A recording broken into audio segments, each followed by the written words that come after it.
The list of topics chosen for today's discussion along with the page numbers is given here for your reference. Here is the first news article. This news article states that the chairman of SEBI has called to ensure wider participation in investing in G-SECs or government securities. The chairman further stated that steps shall be taken so as to facilitate first-time investors to invest in government securities. So in this context, let us see what is a government security and how are they sold in the market. The relevant syllabus is given here for your reference. As we all know, SEBI stands for Securities and Exchange Board of India. It is a statutory body established in 1992 in accordance with the provisions of SEBI Act of 1992. The basic functions of SEBI include protecting the interests of investors in securities and to promote and regulate the securities market. So this is a brief recap about SEBI. Now we shall see what is a government security. See, a government security or G-SEC is a tradable instrument issued by the central government or state governments. The G-SEC acknowledges the government's debt obligation. So when we say tradable instrument, it means it can be sold and purchased in the secondary market. For example, like shares of a company. So these G-SECs are both short term as well as long term. In short term, they are called treasury bills with maturities of less than 1 year. If they are given with long term validity, they are called as government bonds or dated securities, and maturity period will be more than 1 year. So in India, the central government issues both treasury bills and government bonds or dated securities. It means central government can give both short term as well as long term government securities. However, state governments can issue only long-term securities and cannot give treasury bills that are short-term securities. If you see, the government securities are given by the government. It means they are backed by the government of the country. So they carry practically no risk of default. Unless the government falls, the money taken by the government will be given back. So they are called risk-free gilt-edged instruments. So these government securities can be held in physical form or in demat form. So demat is shortened version of dematerialized, which means electronic form. So instead of holding the government securities in paper format, we can keep them in electronic form, which is called demat. So this is all about the government securities. And we have already seen that the short-term G-SECs are called treasury bills and long-term G-SECs are called dated securities. Now let us see about treasury bills and dated securities. The treasury bills are money market instruments. They are short-term debt instruments issued by the government of India and are presently issued in 3 tenor periods: 91 days, 182 days and 364 days. See, these treasury bills are zero coupon securities and pay no interest. It means if you buy treasury bills by giving money to government, you won't get any interest. Instead, the treasury bills are issued at a discount rate and are redeemed at the face value at the maturity. See, for example, you want to buy a 1000 rupees treasury bill. So when buying the 1000 rupees treasury bill, you won't pay 1000 rupees. You pay only 900 or 950 rupees. After the maturity period, you will get back the full amount, that is 1000 rupees. This is what we call discounted market instruments. So we pay only 900 but we get back 1000. So this is about short-term securities or treasury bills. So what are dated securities? As we already said, the government securities with maturity period more than 1 year are called dated security. These securities either carry a fixed interest rate or floating interest rate. See, floating interest rate means the interest rate varies with the market conditions. Generally, the tenor of dated securities range from 5 years to 40 years. So this is all about treasury bills and dated securities. Now let us see how these G-SECs are issued. See, the securities of government are issued through auctions which are conducted by Reserve Bank of India. So in this context, the SEBI chairman has called for reforms to ensure the wider participation of retail investors. As we just said, the G-SECs are sold in auctions and these auctions are conducted on electronic platform called eKuber. See, the eKuber is the core banking solution platform of Reserve Bank of India. So who are the members of this eKuber? See, the eKuber include commercial banks, scheduled urban cooperative banks, primary dealers, insurance companies, provident funds, etc. So these people are part of eKuber platform and can purchase government securities directly. So all these members of eKuber can place their bids in the auction through this electronic platform called eKuber. And the results of auction are published by Reserve Bank of India in stipulated time. And importantly, know that all non-eKuber members can also participate in the primary auction, but through scheduled commercial banks or primary dealers. So who are the primary dealers? See, primary dealers are registered entities with the Reserve Bank of India who have the license to purchase and sell government securities. So if a retail investor want to purchase government security, he has to approach either to scheduled commercial bank or primary dealer. So the retail investor is any person including individuals, firms, companies, corporate bodies, etc. So thereby you can understand that even an individual can participate in auctions of government securities. So this is all about the government securities, short term which are called treasury bills and long term which are called dated securities, and they are auctioned by the Reserve Bank of India. And know that even individual investors can also take part in auction through scheduled commercial banks or primary dealers. So this is all about G-Secs. And news article also talks about corporate bonds. So we have just seen government bonds. So what is a corporate bond? See, corporate bond is similar to government bonds but are issued by the private companies. See, for example, companies like Tata, Reliance, they are having very good brand image, so they can directly borrow money from public by selling bonds. So similar to how government gives bonds to the public, the private companies can also give bonds which are called corporate bonds. By this you can understand that the corporate bonds are not that much secured when compared to government bonds or dated securities. This is all about the discussion of this news article. The displayed practice question will be discussed at the end of session. This discussion is going to be based on these news articles which talk about Rajya Sabha or Council of States. So this discussion is going to help you in revising all the facts related to Rajya Sabha. So today we are going to see the composition of Rajya Sabha, qualification to be a member of Rajya Sabha, oath by a member of Rajya Sabha, and comparison of Rajya Sabha with respect to Lok Sabha. The relevant syllabus is highlighted here for your reference. Firstly, the news article mentions that the newly elected members of Rajya Sabha took oath yesterday. And just know that after this Rajya Sabha election, the BJP-led National Democratic Alliance or NDA will not face any obstruction to any legislation in Rajya Sabha. This is because the present number of Rajya Sabha BJP members is around 85, while the principal opposition, the Congress, has only 40 members. So this shows that the ruling government enjoys majority in both the houses. So what is the composition of Rajya Sabha and where it is mentioned in the constitution? Firstly, the Article 80 talks about the composition of Rajya Sabha. It says that the maximum strength of Rajya Sabha is 250, and out of this 250, 12 members will be nominated by President. So President can nominate 12 members, those who are having special knowledge or practical experience in literature, science, art and social service. So out of 250, the current granted strength is 245. In this 245, 12 seats are nominated by President and 8 seats are represented by Union territories, including the newly created Jammu and Kashmir. So 12 plus 8, 20. So the remaining 225 seats are represented by the states of Indian Union. So this is given in the 4th schedule of Indian Constitution, which deals with the allocation of seats in the Rajya Sabha. So this can be an important prelims question. So which schedule talks about the state's strength in Rajya Sabha? And talking about tenure of a member in Rajya Sabha, it is 6 years, while in the case of Lok Sabha, it is only 5 years. This is very important distinction you should be knowing about Rajya Sabha when compared to Lok Sabha. Next we will see how members are elected to Rajya Sabha. First, the election is held every second year to elect new members to replace the retiring members of Rajya Sabha. So this is also called biennial election. And the election which is held to fill a vacancy is called by-election.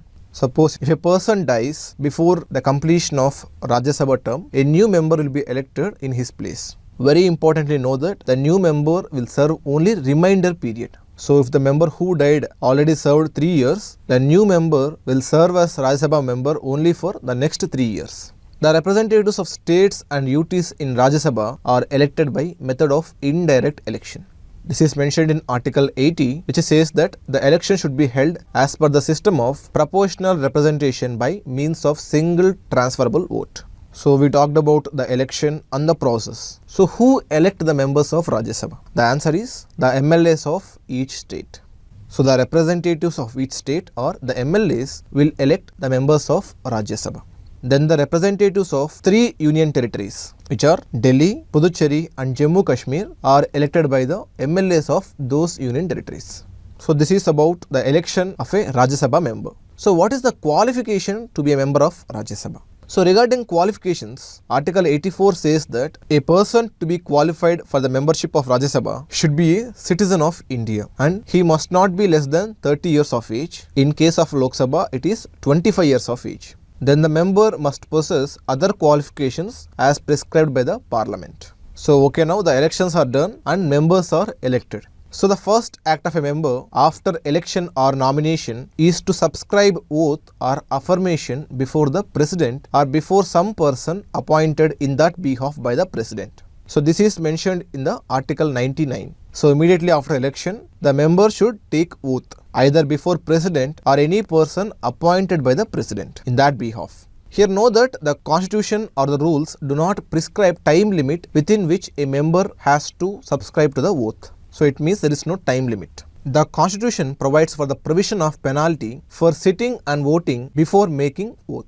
It means if I got elected as a Rajya Sabha member and without taking oath, if I sit or participate in the voting in Rajya Sabha, I have to pay penalty. The penalty is rupees 500 for each day on which a person sits or votes in the Rajya Sabha. So this is all about the composition of Rajya Sabha, the election of Rajya Sabha, as well as how the members of Rajya Sabha are elected. Next, we will see the position of Rajya Sabha when compared to Lok Sabha. See, under Article 75, the Council of Ministers is collectively responsible only to Lok Sabha, which means Rajya Sabha cannot make or unmake the government. Simply put, Rajya Sabha cannot pass no confidence motion to remove the ruling government. But Rajya Sabha can exercise control over the government. How?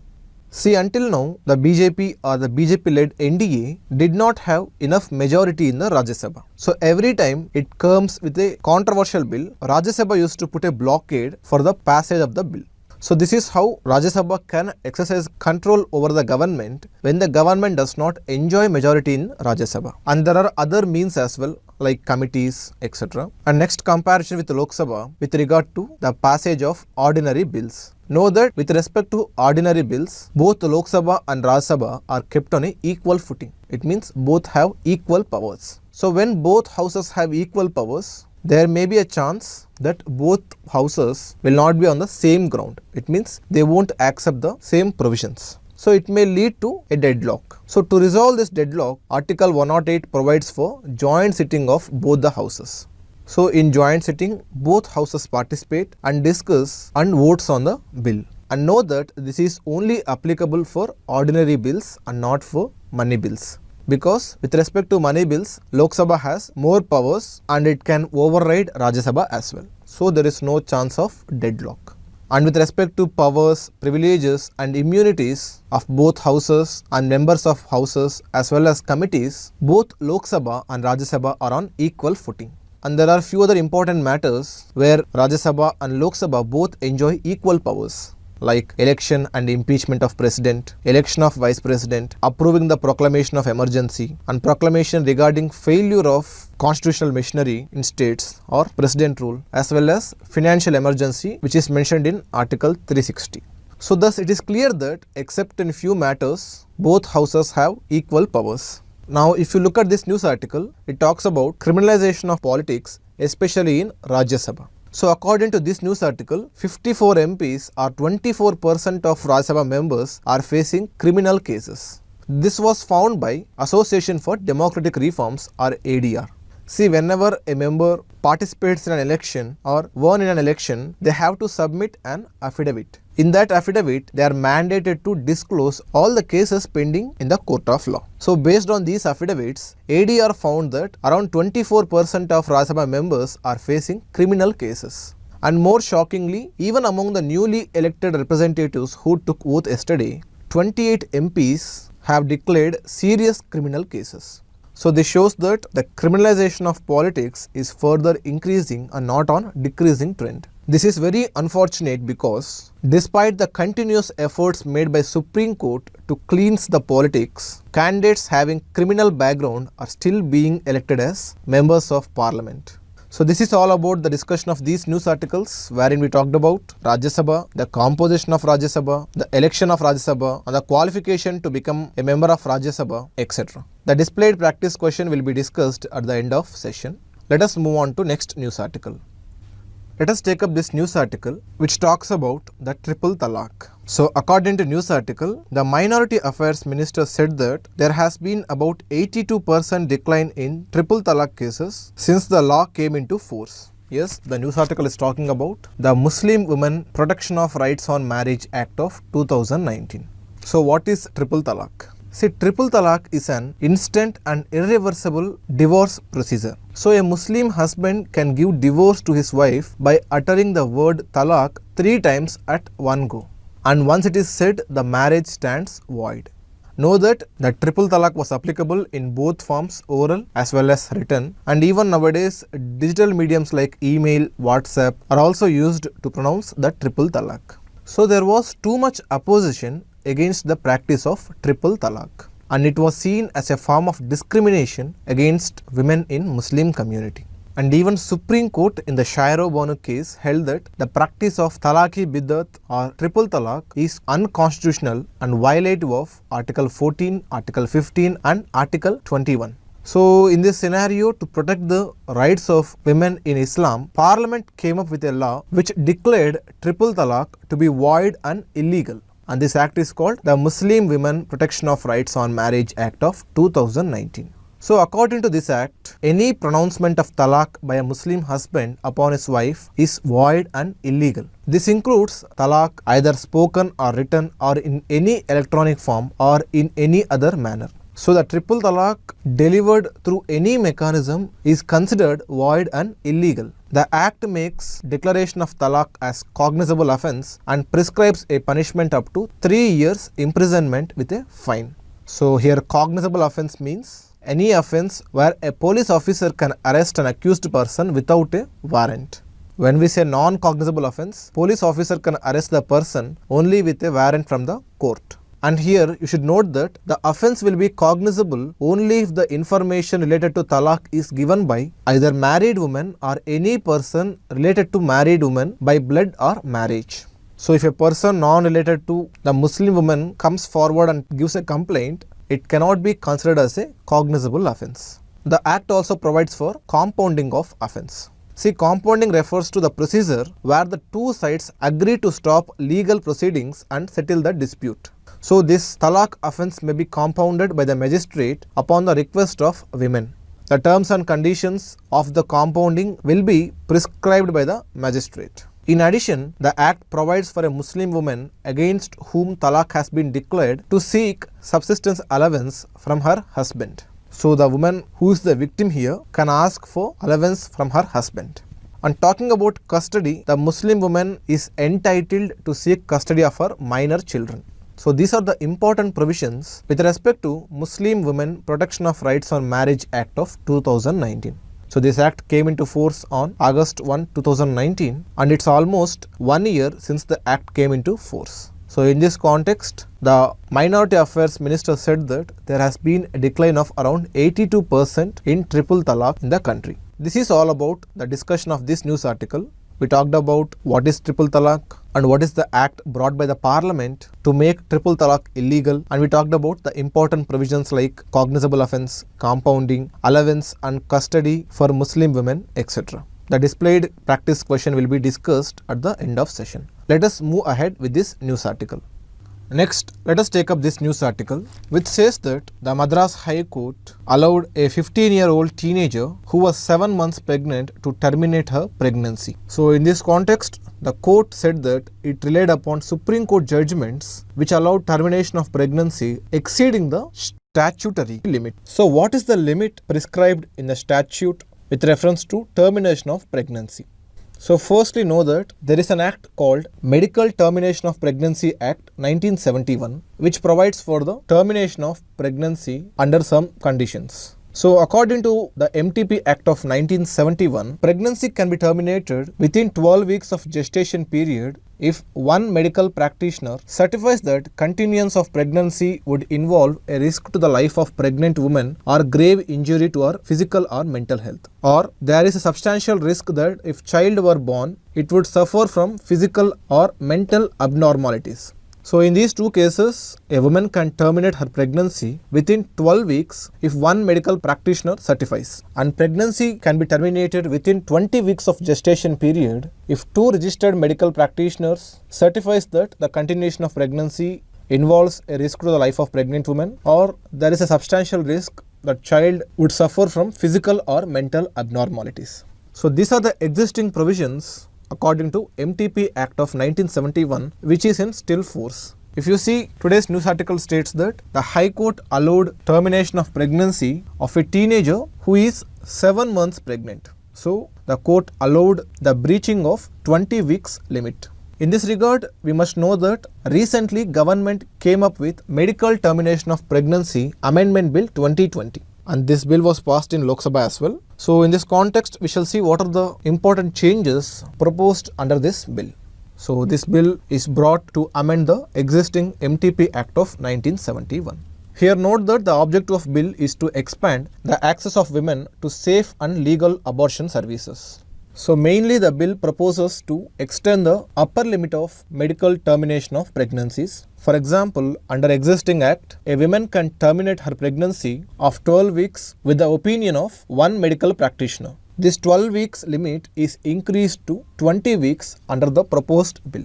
Similarly, the 20 weeks limit under the existing bill is extended to 24 weeks of gestation period under special circumstances. Here the special circumstances include rape survivors, victims of incest, etc. And this amendment bill also proposes to set up a medical board for each state or union territory to diagnose fetal abnormalities. Here the upper gestation limit of 24 weeks will not apply in cases of substantial fetal abnormalities diagnosed by the medical board.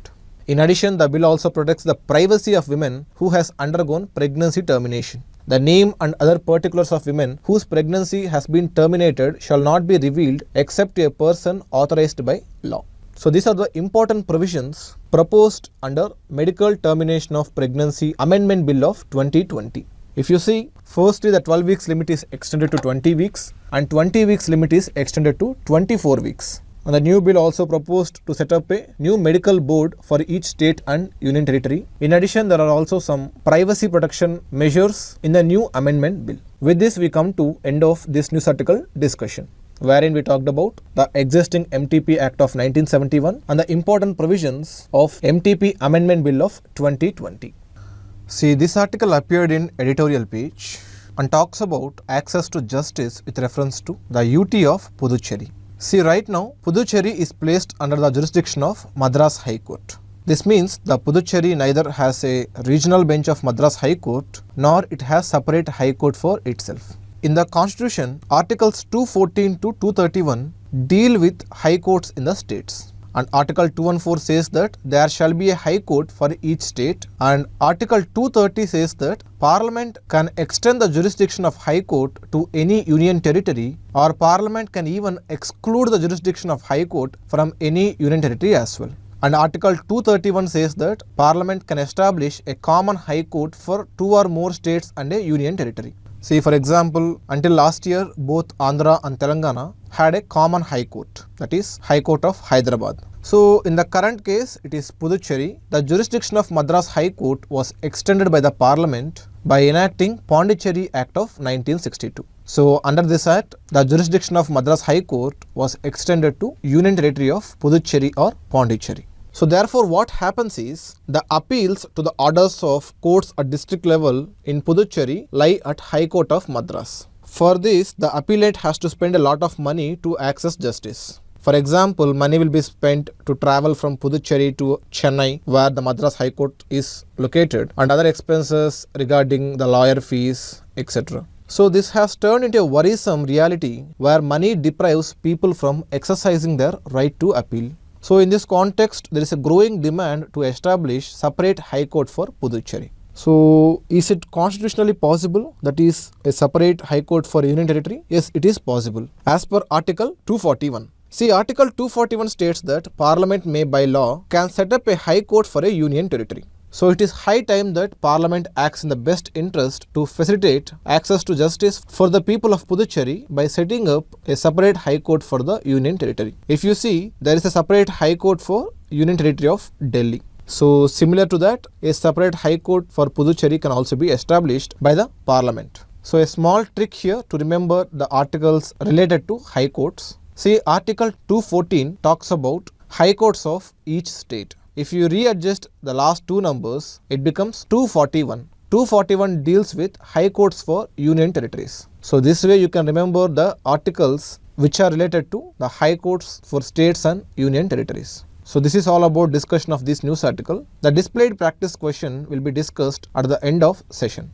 We have come to end of discussion of today's news articles. Let us now take the practice questions. First question, consider the following statements. Statement 1. A government security is a tradable instrument issued by the central government or the state governments. Yes, the statement 1 is correct. Statement 2. G-Secs are issued through auctions conducted by Reserve Bank of India. Yes, statement 2 is also correct. Here the question demands us to find incorrect statements. Therefore, the correct answer is option D, neither 1 nor 2, because both the given statements are correct. Second question, based on triple talaq, consider the following statements with reference to the Muslim Women Protection of Rights on Marriage Act of 2019. Statement 1. The Act makes pronouncement of talaq by a Muslim husband upon his wife through any medium void and illegal. Yes, this statement is correct. Statement 2. According to the provisions of this Act, a police officer can make an arrest only with a warrant issued by the magistrate. No, this statement is incorrect because the offence under this Act is cognizable, which means the police officer can make arrest without a warrant, provided if the complaint is made by the victim woman or a person related to women by blood or marriage. So, statement 2 is incorrect. Statement 3. The offence under this Act is non-compoundable. No, this statement is incorrect because there is a provision under this Act which makes the offence compoundable, which means both the parties agree to settle the issue and the terms and conditions of this agreement are prescribed by the magistrate. So, therefore, statements 2 and 3 are incorrect. So, the correct answer is option A, 1 only. Third question, based on Rajya Sabha. Under which schedule of the Constitution the allocation of seats in the Council of States or Rajya Sabha is prescribed? As you all know, the correct answer is option C, 4th schedule. Before moving on to next practice question, dear viewers, there are two previous year questions appeared in 2012 and 2018. One question is based on government securities and the other question is based on Rajya Sabha. Please try to solve these questions and post the answers in the comment section. If you don't know the answers, don't worry. We will give the answers in the PDFs and you can find the links of these PDFs in the description as well as in the comment section. Let us move on to next practice question.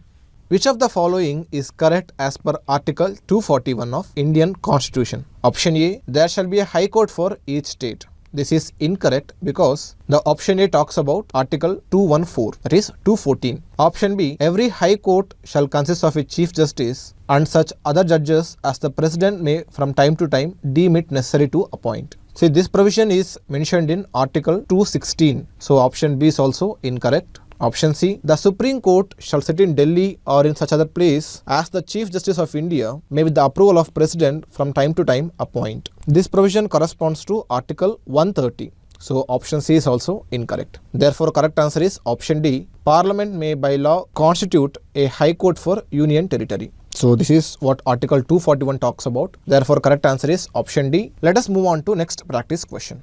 Question number 5. Consider the following statements with reference to Medical Termination of Pregnancy Act of 1971. Statement 1. According to this Act, the upper limit for permitting abortions is 24 weeks of gestation. No, this statement 1 is incorrect because according to MTP Act of 1971, the maximum limit for termination of pregnancy is only 20 weeks. Statement 2. The Act provided for the establishment of a medical board for each state or union territory to diagnose the substantial fetal abnormalities. No, this statement is also incorrect. If you see, both statements are the provisions which are present in MTP Amendment Bill of 2020. Therefore, both the statements are incorrect. Since we are supposed to identify incorrect statements, the correct answer is option C, both 1 and 2. With this, we conclude today's news analysis. If you find this session resourceful, click on the like button, show your appreciation in the comment section, and don't forget to subscribe to our YouTube channel. Stay home, stay safe.